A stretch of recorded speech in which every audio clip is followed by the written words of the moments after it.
September 22 ശേഷം G S ടിയിൽ വലിയ രീതിയിലുള്ള അഴിച്ചുപണികളൊക്കെ നടന്നിട്ടുണ്ടായിരുന്നു. ഏറ്റവും കൂടുതൽ അല്ലെങ്കിൽ ഒട്ടുമിക്ക ആൾക്കാരും ചർച്ച ചെയ്തത് നമുക്ക് എന്ത് സാധനങ്ങൾ ഈ പറയുന്ന റേറ്റ് കുറഞ്ഞ എന്ത് സാധനങ്ങൾ വാങ്ങിക്കാം, ഇതൊക്കെ നമ്മളെ എങ്ങനെ എഫക്റ്റ് ചെയ്യുക തുടങ്ങിയ കാര്യങ്ങളെ പറ്റിയിട്ട് ചർച്ച ചെയ്യുകയും സംസാരിക്കുകയും വീഡിയോസ് കാണുകയൊക്കെ ചെയ്തിട്ടുണ്ട്. പക്ഷേ ഈ പറയുന്ന ജി എസ് ടിയിൽ വന്ന മാറ്റം ഒരു കൂട്ടരെ പ്രത്യേകമായിട്ട് എഫക്റ്റ് ചെയ്യുന്നുണ്ട്. അപ്പോൾ വെൽക്കം ടു എൻട്രി കൊമേഴ്സ്. നമ്മൾ ഇന്ന് സംസാരിക്കുന്നത് ജി എസ് ടി അതുമായി ബന്ധപ്പെട്ട എന്തൊക്കെ ക്വസ്റ്റ്യൻസ് ആണ് ഈ പറയുന്ന ഫീൽഡിൽ ഒരു ഇൻ്റർവ്യൂവിന് പോകുമ്പോൾ നിങ്ങൾക്ക് ഫേസ് ചെയ്യേണ്ടതായിട്ട് വരിക. നമ്മൾ പ്രാക്ടിക്കലി കുറേ കാര്യങ്ങൾ ടാക്സുമായി ബന്ധപ്പെട്ടൊക്കെ സംസാരിച്ചിട്ടുണ്ടെങ്കിലും ഈ പറയുന്ന ഒരു പെർട്ടിക്കുലർ അല്ലെങ്കിൽ ഒരു നിഷ ഏരിയയിൽ നിന്നും നമ്മൾ എങ്ങനെയാണ് ഇൻ്റർവ്യൂവിന് പ്രിപ്പയർ ചെയ്യുക, എന്താണ് ജി എസ് ടി അല്ലെങ്കിൽ എന്നാണത് ഇൻട്രൊഡ്യൂസ് ചെയ്തെന്നുള്ള കാര്യങ്ങളെല്ലാം നമ്മൾ പറയുന്നത് ഈ ഒരു സെപ്റ്റംബർ 22 ശേഷം വന്ന മാറ്റങ്ങളെ കൂടി ഉൾപ്പെടുത്തിക്കൊണ്ട് ഇത് ഇൻ്റർവ്യൂവിന് പോകുമ്പോൾ നമുക്ക് എന്തൊക്കെ കാര്യങ്ങൾ പ്രിപ്പയർ ചെയ്തിട്ട് പോകാൻ പറ്റും. അപ്പോൾ നോക്കിയാലോ, ഒന്നാമത്തെ കാര്യം എന്തായിരിക്കും, എന്തൊക്കെയാണ് പുതിയ ജി എസ് ടി റേറ്റ്. പഴയ റേറ്റുകളെ പറ്റിയും പുതിയ റേറ്റുകളെ പറ്റിയും നമ്മൾ അറിഞ്ഞിരിക്കണം. പക്ഷേ സ്പെസിഫിക്കലി ഈ പറയുന്ന പുതിയ മാറ്റത്തിന് ശേഷം നമുക്ക് എന്തൊക്കെ റേറ്റ്സ് ആണ് ഇപ്പോൾ നിലവിലുള്ളത്. നമുക്ക് ആകെ 4 റേറ്റ്സ് ആണുള്ളത്: 0%, 5%, 18% ആൻഡ് 40%. ഇത് ഓർത്തിരിക്കാൻ എളുപ്പമാണ്. 0% എന്ന് പറഞ്ഞു കഴിഞ്ഞാൽ വെരി എസെൻഷ്യൽസ് ആയിട്ടുള്ള പ്രൊഡക്ട്സ് ആണ്, അതായത് ഫ്രൂട്ട്സ്, ബുക്സ്, മെഡിക്കൽ ഐറ്റംസ് ഇങ്ങനെയുള്ള കാര്യങ്ങൾക്കാണ് 0%, അതായത് എക്സംപ്റ്റഡ് ആണ് ടാക്സിൽ നിന്നും എന്നൊരു കാറ്റഗറി. അടുത്ത കാറ്റഗറിയാണ് 5%. നേരത്തെ പറഞ്ഞത് വെരി എസെൻഷ്യൽ ആണെങ്കിൽ 5%ലേക്ക് വരുന്നത് എസെൻഷ്യൽ ഐറ്റംസ് ആണ്, അതായത് apparels, clothes, food wears, personal care items, വളരെ സ്പെസിഫിക്കൽ ആയിട്ടുള്ള എസെൻഷ്യൽ ആയിട്ടുള്ള കാര്യങ്ങളെയാണ് നമ്മൾ ഈ പറയുന്ന 5%ലേക്ക് കൊണ്ടുവരുന്നത്. അടുത്തതാണ് 18%. മോസ്റ്റ് ഓഫ് ദി ഗുഡ്സ്, അതായത് ഇപ്പോൾ ഈ പറഞ്ഞ electronics, furniture, gadgets, telecom services അങ്ങനെയൊക്കെയുള്ള കാര്യങ്ങളാണ് 18% നിൽക്കുന്നത്. 40% എന്ന് പറഞ്ഞു കഴിഞ്ഞാൽ എക്സ്ട്രീം റേറ്റ് ആണ്, അതായത് സിൻ ഗുഡ്സ്. ഇപ്പോൾ നമ്മൾ ഈ പറയുന്ന ടൊബാക്കോ, ആൽക്കഹോൾ അല്ലെങ്കിൽ ലക്ഷറി ഐറ്റംസ്, ഹൈ എൻഡ് ആയിട്ടുള്ള വെഹിക്കിൾസ്, ലക്ഷറി പ്രോഡക്റ്റുകൾ തുടങ്ങിയ കാര്യങ്ങൾക്കാണ് 40% വെച്ചിരിക്കുന്നത്. അപ്പോൾ ഇതായിരിക്കാം നമ്മൾ പ്രിപ്പയർ ചെയ്യേണ്ട ഒന്നാമത്തെ കാര്യം.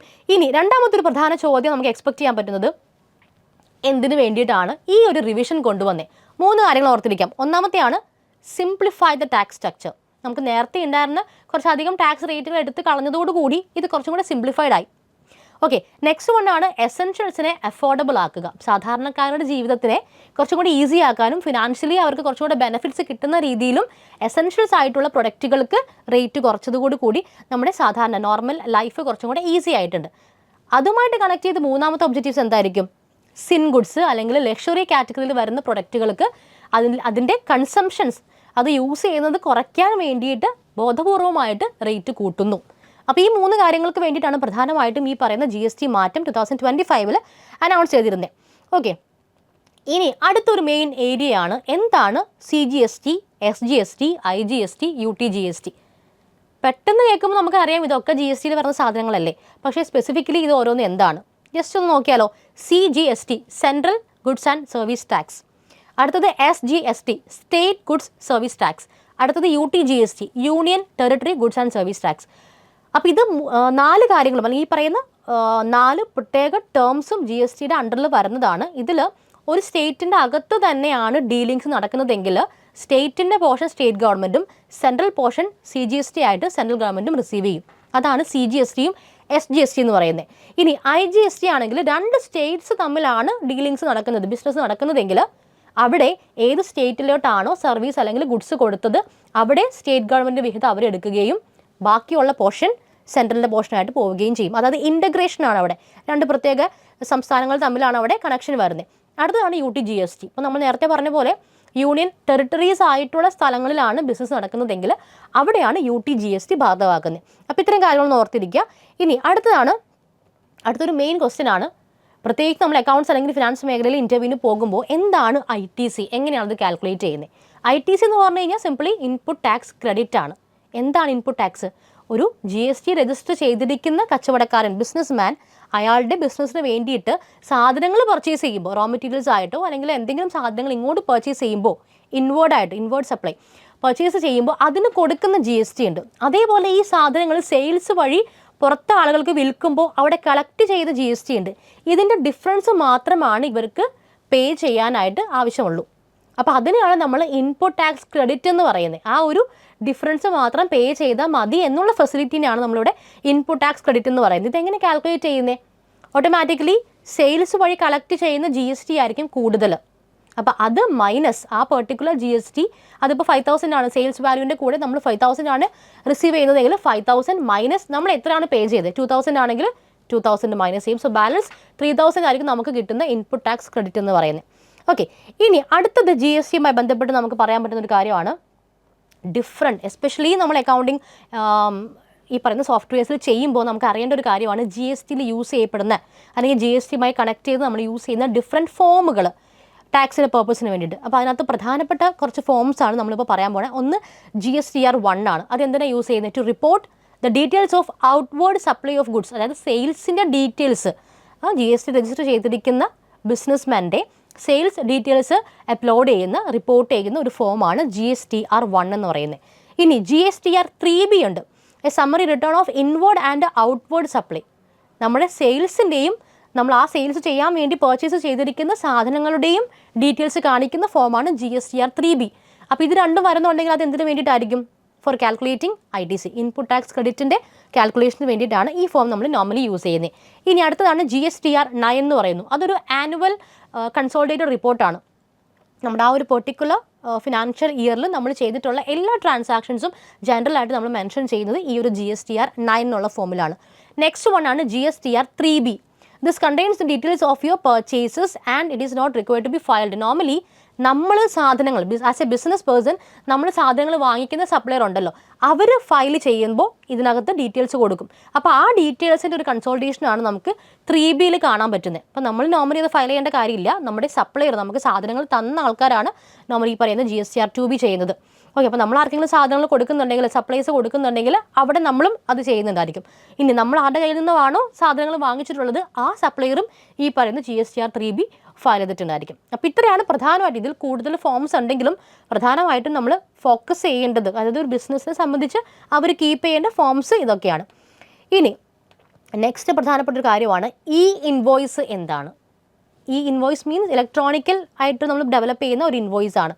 ഓക്കെ, അപ്പോൾ അതൊരു ഡിജിറ്റൽ ഇൻവോയ്സ് ആണ്. ഇനി അത് എന്തുകൊണ്ടാണ് മാൻഡേറ്ററി ആകുന്നത്, അല്ലെങ്കിൽ അത് മാൻഡേറ്ററി ആണോ? തീർച്ചയായിട്ടും മാൻഡേറ്ററി ആണ്. കാരണം ഈ പറയുന്ന ഒരു ബുക്ക് നമ്മുടെ ഡോക്യുമെൻറ്റേഷനും കാര്യങ്ങളൊക്കെ കുറച്ചും കൂടെ ഡിജിറ്റലി ഈസി ആക്കാൻ വേണ്ടിയിട്ടാണ് നമ്മൾ ഇൻവോയ്സ് പ്രിപ്പയർ ചെയ്യുന്നത്.